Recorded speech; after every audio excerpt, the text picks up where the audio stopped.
Кои губија, а кои добива ако утре се одржат парламентарни избори? Последната анкета го даде одговорот. Предноста е во рацете на ВМРО ДПМН.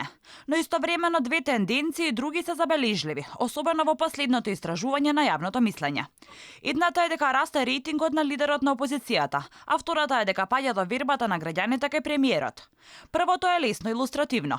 Според последната анкета на МКДМК, спроведена од Market Vision, ако утре се одржат парламентарни избори, ВМРО ДПМН е во предност од 14,17%, пред СДСМ со 11,58%.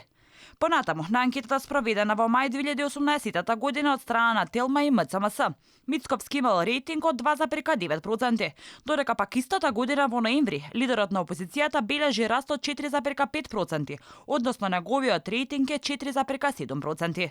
Професорката Иванка Василевска, која е член на извршниот комитет на ВМРО ДПМН, смета дека двете години од новото раководство на партијата донесоа развој. Оди од партијата која беше линчувана заради минатото раководство, сега се подготвени за целосна обнова на Македонија, што е почнала со нивната изборна победа. Во една многу мрачна и неизвестна ситуација, Христијан Мицковски создаде тим кој трпеливо зајакнуваше во текот на овие 2 години и оттаму на крајот од ова 2019 година со гордост можеме да кажеме дека ние сме далеку од подготвени, туку сме во моментов спремни да ги превземеме сите државни обврски како би можеле да извршиме обнова на нашата татковина, на Република Македонија. Кога станува збор за првиот човек во владата Заев, кај него очигледна е на долната линија во оценката што анкетираните во последната анкета ја дале.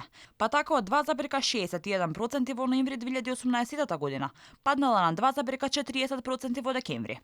Инаку последната анкета е спроведена на репрезентативен примерок од 1200 испитаници во период од 12 до 20 декември.